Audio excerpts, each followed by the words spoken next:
un podcast de Cooperativa.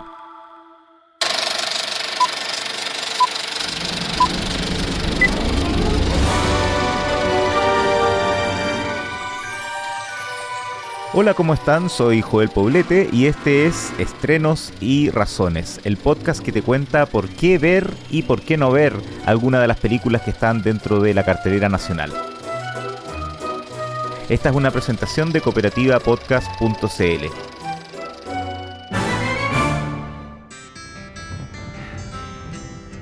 She don't like her eggs all runny. She looks down her nose at money. She gets it on like the Easter bunny. She's my baby, I'm her honey. I'm never gonna let her go. En esta ocasión me voy a referir a una película que divide opiniones y tal vez no es para todos los gustos, pero no deja a nadie indiferente. La que sin duda por distintos motivos amerita ser vista y llegó en estos días a los cines locales. Die My Love, titulada en castellano Mátate, Amor. Cheryl mentioned that you're a writer. I don't do that anymore. Stuck for inspiration? I'm stuck between wanting to do something and not wanting to do anything at all.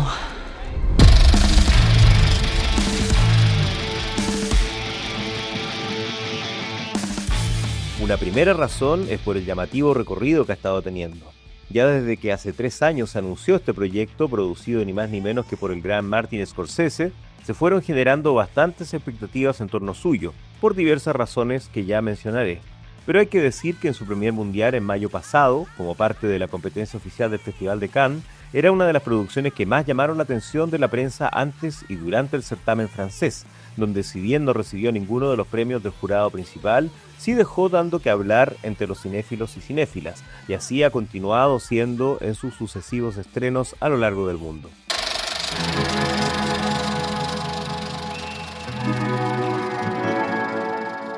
Uno de los primeros motivos que llamaba la atención desde los orígenes de esta producción y que por lo mismo menciono como razón, es que proviene de una interesante fuente literaria.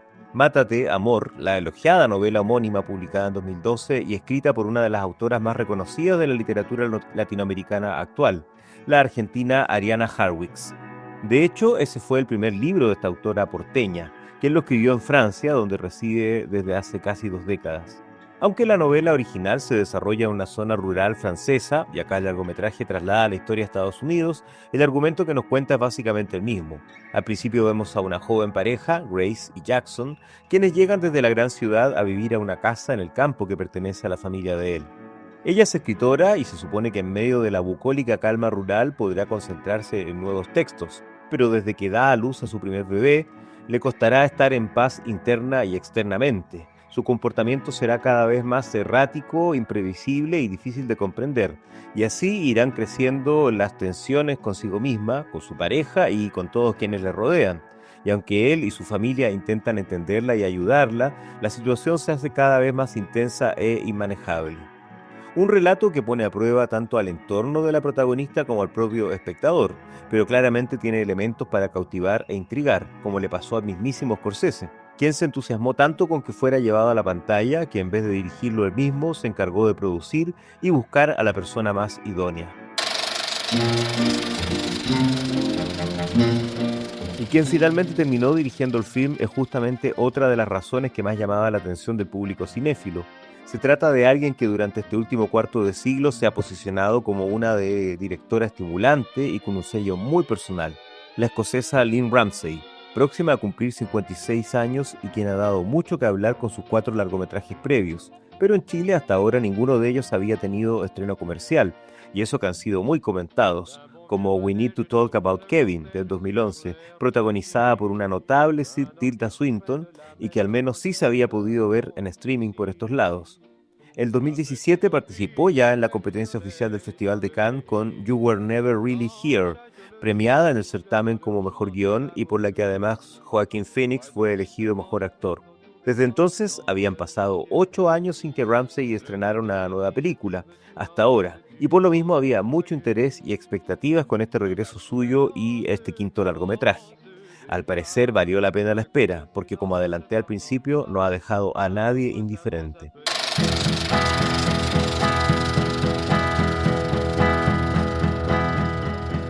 Otra razón es su atractivo y estelar elenco, lo que no es de extrañar porque en sus trabajos anteriores la cineasta siempre ha obtenido sólidas interpretaciones de reconocidos actores y actrices, como por ejemplo Samantha Morton o los dos que ya mencioné antes, Tilda Swinton y Joaquin Phoenix. Y si en este nuevo film llamaba la atención que como protagonistas estuvieran dos de las figuras del cine más conocidas en la actualidad, como son Jennifer Lawrence y Robert Pattinson encarnando a la joven pareja, afortunadamente no decepcionaron, especialmente ella, quien de verdad lo da todo en pantalla, casi literalmente, en un rol arduo, intenso y exigente. Es uno de los personajes más complejos y potentes que ha interpretado Lawrence, y si bien la película misma puede dividir las opiniones, nadie podría negar que su interpretación es tan notable que tiene altas posibilidades de figurar en la temporada de premios que está comenzando ya en Estados Unidos, e incluso podría significarle, ¿por qué no?, una nueva nominación al Oscar, que estaría bastante merecida. Un trofeo al que ha estado nominada en 4 oportunidades y ya ganó el 2013 con Silver Linings Playbook, que acá se estrenó como El lado luminoso de la vida. Lawrence desarrolla aquí una muy buena química en pantalla con Pattinson, y además en los roles de los padres de este figuran dos prestigiosos actores a quienes personalmente admiro mucho, y era también una de las razones que me motivaban a ver esta película. Me refiero a los veteranos y talentosos Sissy Spacek y Nick Nolte, a quienes ya vimos como pareja hace casi 30 años en Affliction de Paul Schrader. Nolte, actualmente de 84 años, aparece más brevemente, pero la siempre maravillosa Spacek tiene mayor relevancia en un personaje muy interesante como esa suegra que intenta apoyar y entender a su nuera, pero cada vez se le hace más difícil. En medio de este logrado y llamativo reparto, solo podría decir que alguien está bastante desaprovechado. El actor Lakeith Stanfield, quien habitualmente se luce en sus películas y de quien hemos hablado en más de una oportunidad en este podcast, pero acá tiene un rol enigmático que no termina de desarrollarse o tener más interés.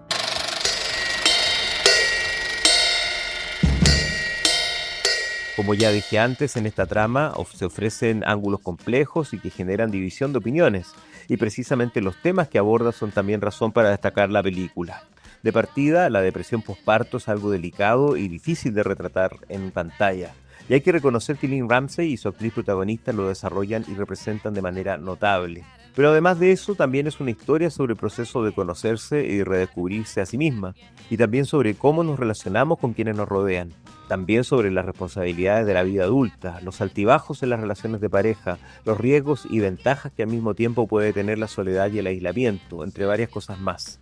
Y el tono que Ramsay desarrolla para mostrar todo esto es también muy interesante, ya que podría ser directamente un drama psicológico severo y denso, pero también hay elementos y momentos que podríamos calificar como cómicos. Y además la sensualidad, que tiene un espacio muy desarrollado, por lo que la muy particular mezcla que vemos es parte de su sello.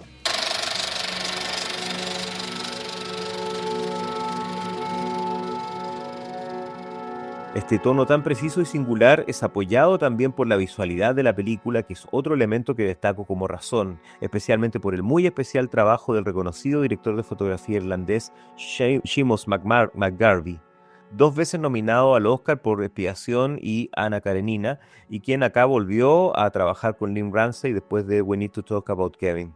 Capaz de ser el director de fotografía en blockbusters como el primer largometraje de los Avengers de Marvel, y también en el Godzilla del 2014, o en títulos como Animales Nocturnos de Tom Ford y el musical El Gran Showman, el talentoso McGarvey sorprende acá con su fotografía, en una producción filmada no en digital sino en celuloide, en 35 milímetros y con extraños contrastes entre los exteriores y los interiores, en especial con sus tonalidades nocturnas que en realidad fueron filmadas durante el día.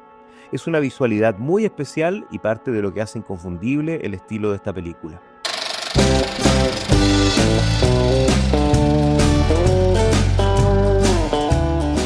Y otra razón que no puedo dejar de destacar es el complemento auditivo de estas imágenes, su muy ecléctica banda sonora que tan pronto incluye a Cream, Billie Holiday, Eels o una canción de un clásico Disney como Bambi, como también a Elvis Presley, David Bowie, Cocteau Twins y hasta un cover de Love Will Tear Us Apart de Joy Division, interpretada por un grupo de músicos que incluye a la propia Lynn Ramsay cantando, quien fue además colaboradora en la composición de la música incidental a cargo de George Viestica y Rafe Barshall.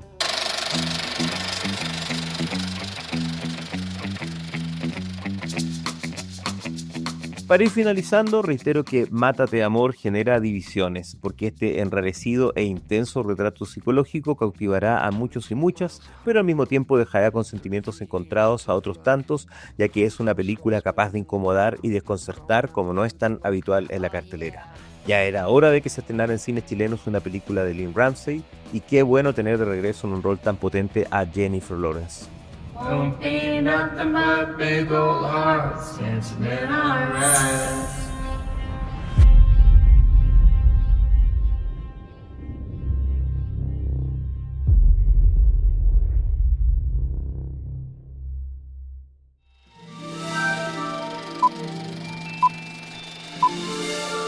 Estrenos y razones. Esta es una presentación de cooperativapodcast.cl.